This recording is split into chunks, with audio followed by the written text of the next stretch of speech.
Quando a gente olha o conceito do que é um desastre, o que é um desastre, pessoal? O desastre é um evento com potencial de descontinuidade. Ou seja, um desastre, ele produz uma descontinuidade do serviço ou do próprio negócio. Esse é o conceito quando a gente fala de descontinuidade. Ou seja, desastre causa descontinuidade, desastre causa falha, você não vai pensar assim, mas eu vou fazer alguma coisa para não falhar. Não, você vai fazer o quê? Você vai pensar o seguinte, quando falha, o que eu faço? E aí tem um gráfico, eu vou botar ele aqui em tela maior, para a gente poder, porque essa figura que eu vou mostrar para vocês, ela resume absolutamente todo o conceito da disponibilidade. Então vamos lá, vamos trazer para vocês aqui esse conceito que eu acho que ele é super relevante para a gente entender o que é gestão de continuidade. Então veja, pessoal, a gestão de continuidade, ela parte de um momento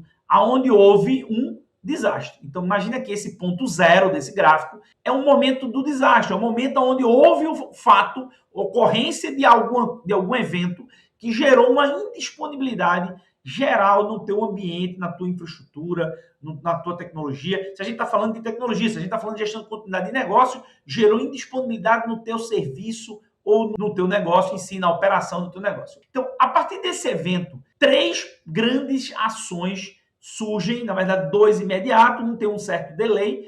Vamos tratar cada um deles. No primeiro momento, o papel da gestão de continuidade é pensar no que a gente chama de resposta à emergência. O que é resposta à emergência, arteiro? É simples. Resposta à emergência é toda e qualquer ação que eu executo para preservar vidas, patrimônio e meio ambiente. Ou seja, no primeiro momento da gestão de continuidade, a preocupação não é restaurar o ambiente, não é. O primeiro grande subprocesso da gestão de continuidade que você ativa quando acontece um desastre é você cuidar da preservação do patrimônio, das vidas e do ambiente que lhe cerca, ok? Então, está acontecendo um incêndio no seu data center, né? Então eu tenho que preservar a vida das pessoas, eu tenho que tentar preservar o patrimônio, eu tenho que tentar preservar a poluição ou o meio ambiente, de uma forma geral, para que não pegue incêndio em toda a situação. Ou seja, em toda e qualquer situação de desastre, a primeira pergunta que eu faço é: existe algum impacto em pessoas, em patrimônio ou em meio ambiente? Se sim, eu starto o que nós chamamos de resposta à emergência, que é um conjunto de times especializados que vão atuar na evacuação dos locais, no combate na brigada de incêndio, em todo o trabalho para proteger esses 3 pilares. Ao mesmo tempo que a gente trabalha a gestão da resposta à emergência, a gente inicia também nesse momento zero o que nós chamamos de gestão de crise. Então, o que é a gestão de crise, Arteiro? É simples. A gestão de crise, ela se preocupa agora com estabelecer uma liderança para tocar a crise. Ela trabalha com o pensamento de manter a reputação e a imagem da empresa sobre guarda e, obviamente, ela estabelece um canal de comunicação com os seus principais stakeholders, sejam eles internos, sejam eles seus clientes. Então, vamos lá. Então, a gestão de continuidade, aconteceu um desastre, ela starta 2 ações simultâneas. Uma resposta à emergência, se há uma situação de risco para a vida, para o meio ambiente ou para o patrimônio direto, ok? Casos de incêndio, terremotos, grandes desastres, etc. E, ao mesmo tempo, eu crio um modelo de gestão de crise, que esse sim é o mais importante de todo o processo, porque ele vai começar no momento do desastre e ele vai ser responsável por startar um conjunto de outras ações a partir do momento que se estabelece o gabinete de crise, que é o primeiro passo da gestão de continuidade. Então, gestão de continuidade estabelece o processo de gestão de crise, estabelece o gabinete de crise, assume o gabinete de crise uma liderança preparada para a gestão de continuidade, que não necessariamente é o gestor. Então vamos pensar agora num cenário típico, né? Aconteceu um ataque de ransomware na sua empresa, está todo o teu ambiente indisponível, ou seja, aquele tipo de ataque, de cyberataque, onde criptografam os teus servidores, criptografam os teus dados e pedem resgate. Então vamos supor que aconteceu uma situação dessa. Isso tem acontecido diariamente no Brasil, no mundo inteiro. Então aconteceu algo como isso. Então o que você tem que fazer? Primeiro passo é estabelecer uma gestão de crise. Essa gestão de crise estabelece uma nova liderança. Essa liderança pode não ser o CIO, pode não ser o diretor de tecnologia, tem que ser uma pessoa preparada, treinada para atuar em situação de crise, com absolutamente isenção, com situação, com uma boa comunicação, com liderança dentro da instituição e com treinamento apropriado. Então, muito bem, estabeleceu-se a liderança, estabeleceu-se agora mecanismos de comunicação. Porque pare para pensar, se o teu ambiente tecnológico está indisponível, como que você vai se comunicar com a população? Eu vou criar um canal de comunicação via imprensa, eu vou criar um site alternativo de comunicação, como é que eu vou? Imagine, veja o caso que aconteceu, né, com o Facebook alguns meses atrás. O que aconteceu com o Facebook? Ele passou 10 horas, 11 horas, 12 horas, dependendo da localidade, indisponível. Como que as pessoas sabiam o que estava acontecendo? Imagina que você tivesse uma operação super importante rodando dentro da plataforma do Facebook. Às vezes, mas o Facebook é uma rede social, não impacta negócio nenhum. Veja, não impacta negócio porque você está pensando na rede social de pessoas. Quando você fala hoje que o Facebook é uma ferramenta, uma plataforma de conexão e engajamento de clientes a organizações e ali promove-se estruturas de venda, estruturas efetivamente de construção de negócios, não dá para dizer que o Facebook fora do ar é apenas um capricho de uma comunicação de rede social. Facebook fora do ar significa uma parada hoje de um mercado mundial que o ano passado, esse ano 2021, já movimentou centenas de bilhões de dólares. Centenas de bilhões de dólares é o tamanho do mercado de infoprodutos, por exemplo, que é um dos mercados que rodam dentro da plataforma do Facebook, entre outras plataformas. Então, quando isso acontece, como que o Facebook vai estabelecer uma comunicação com o cliente dela, com o stakeholder externo, para avisar o que está acontecendo? O que é que ela vai avisar? O que ela pode avisar? O que ela pode avisar tem a ver com compliance, com as suas normas internas, tem a ver com a manutenção da reputação e imagem da empresa. Ou seja, quem pode comunicar, o que comunicar e quando comunicar. Tudo isso tem que ser pensado. Agora, imagina ter que pensar isso no momento que a casa está caindo, no momento que o mundo está desabando na sua cabeça. É absolutamente provável que você cometa falhas, que você cometa erros e que você vai gerar um impacto maior ainda do que a própria situação de desastre que aconteceu dentro da sua organização. Ou seja, a gestão de continuidade ela acontece para fazer com que a gente se planeje antecipadamente, pensando na seguinte lógica: deu errado. E agora? O que eu faço? Só que eu penso nessa pergunta e nessa resposta antes de dar errado. Então, eu estabeleço o meu canal de comunicação. Quem vai comunicar, o que vai comunicar, quando vai comunicar, com que periodicidade vai comunicar, em quais canais ou por quais canais ele vai se comunicar. Não só a comunicação da liderança para os stakeholders em geral, externos, como também a comunicação dentro da equipe de gestão de crise. Ou seja, a equipe de gestão de crise, a equipe de gestão de continuidade, que é o terceiro passo do processo,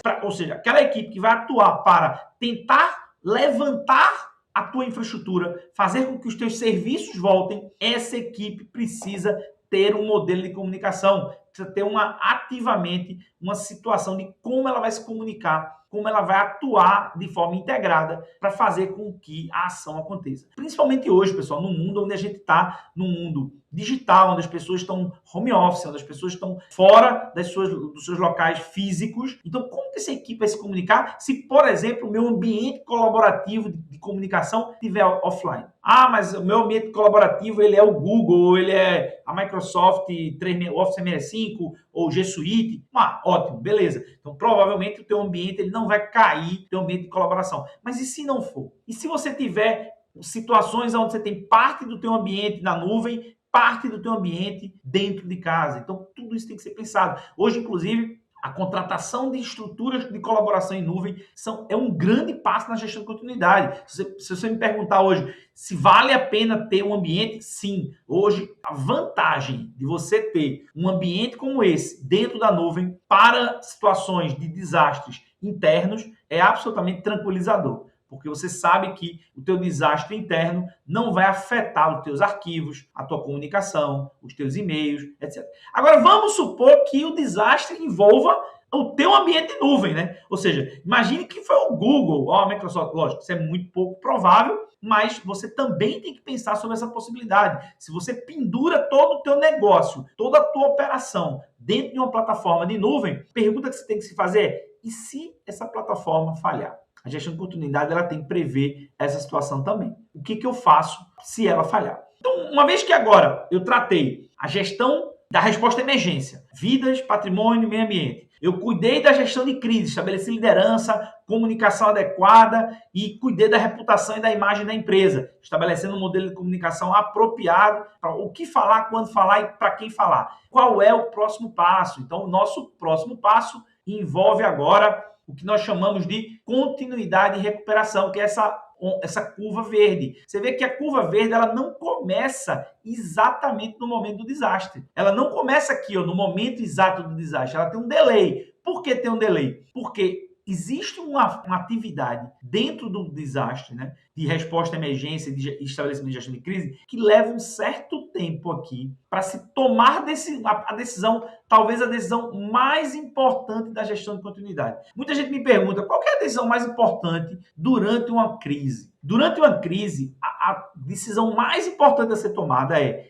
se eu inicio o processo de gestão de recuperação ou da gestão de continuidade. O que é o processo de gestão de continuidade, Arteiro? O processo de continuidade é aquele processo onde eu vou estabelecer novos mecanismos para me relacionar com o meu cliente, para oferecer os serviços. Ou seja, eu vou startar um ambiente de redundância, eu vou estabelecer novos processos, eu vou criar um novo mecanismo de operação para a minha empresa, né? Do ponto de vista, quando a gente está falando de continuidade de TI, do ponto de vista de tecnologia. Então, eu vou startar um site remoto, eu vou migrar toda a minha infraestrutura para rodar nesse site remoto. E por que essa é uma decisão difícil, né? Você pode estar se perguntando por que essa é uma decisão difícil. Por um motivo simples. Porque quando eu tomo essa decisão de migrar minha plataforma, migrar o meu ambiente para um ambiente diferente, para um ambiente de contingência, eu estou assumindo automaticamente que eu não vou voltar logo. Ou seja, eu vou ter uma situação onde nem todos os meus serviços provavelmente vão estar no ar, porque quando a gente estabelece uma gestão de continuidade,